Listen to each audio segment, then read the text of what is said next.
Hi everyone, welcome back to my channel, and today I'm going to be reviewing something a little different. I'm going to be reviewing one of the Shibajuku girls. This is Suki. I know they have been recently released here in the US and people have been finding them for a little while at Toys R Us, but I don't have a Toys R Us close to me and I finally found these at Target. And the thing about Target is that I noticed they had different models than the ones that people have been finding at Toys R Us, and so I kept the box so I can show you guys. Because I have seen these too, but I hadn't seen these other two and these over here. And my local Target actually had, they had these two, but they also had her and her. So I thought it was kind of cool that they had different styles than the ones that people have been finding. And I'm not sure if these are a second wave or if they're exclusive to Target. I'm not sure. And here's the description of Suki and what she likes. And they're actually cheaper at Target too, which was kind of cool. So I decided to review one of these. I wasn't sure, when they were first announced. I know there were a lot of mixed feelings about these dolls in the Pullip doll community because they are kind of similar. And so that's one of the reasons why I thought I'd get one, just to see what they look like in real life. And, to compare them with Pullip doll. And sorry about the noise, guys. I think my neighbor might have burned something.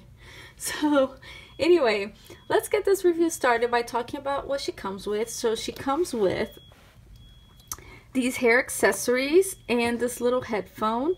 The headphone does not bend. It has kind of a harder wire in here, but it doesn't bend. But it's kind of cute colors.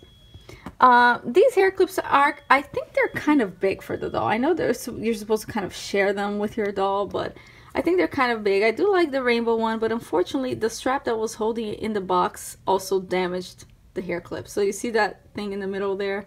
So that's kind of sad. I also like the cupcake one too. So the rest of her outfit, she has this jacket, which is really cute. I like the colors, but it's kind of that cheap satin material. Underneath she has this tank top. And it's a sleeveless tank top and it's short. I am glad that they gave her a tank top though, because I know the QP83 reviewed one of these, and her doll also had a jacket. It was a different model, but they didn't include a shirt underneath. So I'm glad that they kind of corrected that on this one. She is wearing the skirt, this kind of tulle skirt with glitter on it. The glitter falls off a bit, but not as bad as some of like the Disney dolls, for example. But I have to tell you that this is kind of very cheap material right here. And underneath she has kind of the strap to hold it in place, and then she has molded on underwear.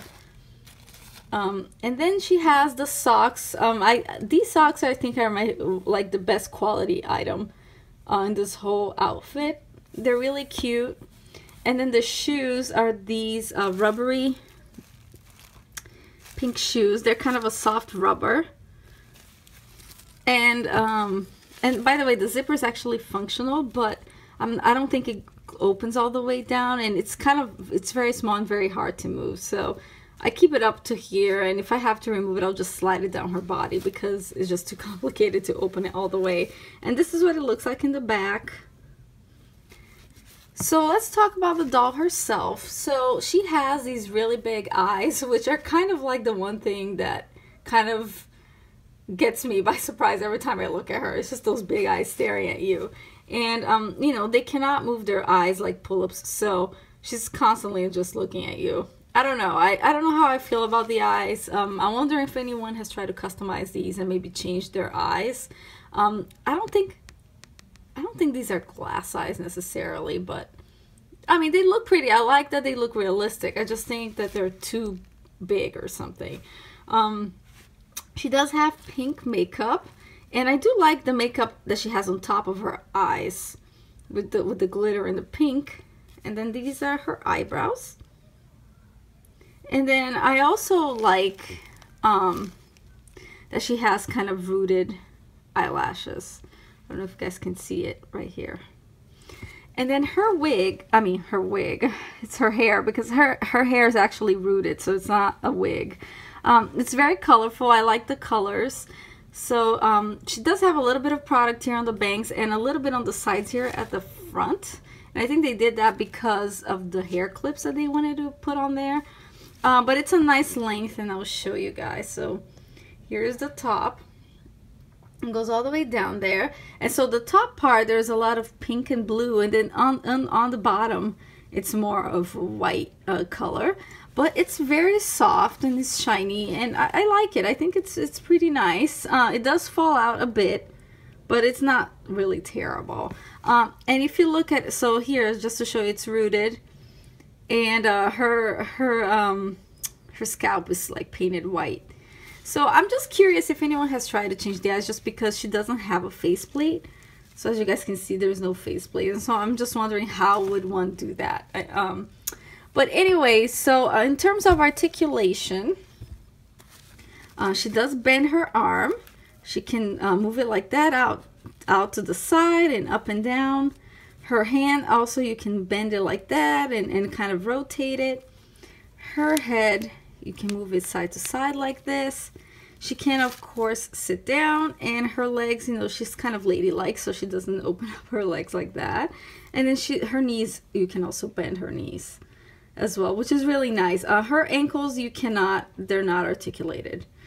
But I think in terms of articulation, I would say she's pretty good, you know, especially with how Mattel has been kind of not including articulation in all of their fashion dolls. And so I think this is, you know, for the money, I think it's great articulation. And also for the size of the doll, you know, she's a lot bigger than like a Monster High or Ever After High doll. So anyway, I intend on doing a separate video comparing her to a Pullip doll, and also kind of switching outfits amongst them and trying out different doll outfits to see what fits the Shibajuku girl. So keep an eye out for that. So let me know down below in the comments, what are your thoughts on these dolls? I think they're great starter dolls, you know, like great dolls for younger collectors who want Pullip dolls and maybe are not able to afford Pullip dolls. And also because they're priced better, you know, parents wouldn't feel bad if for some reason a child plays roughly with them.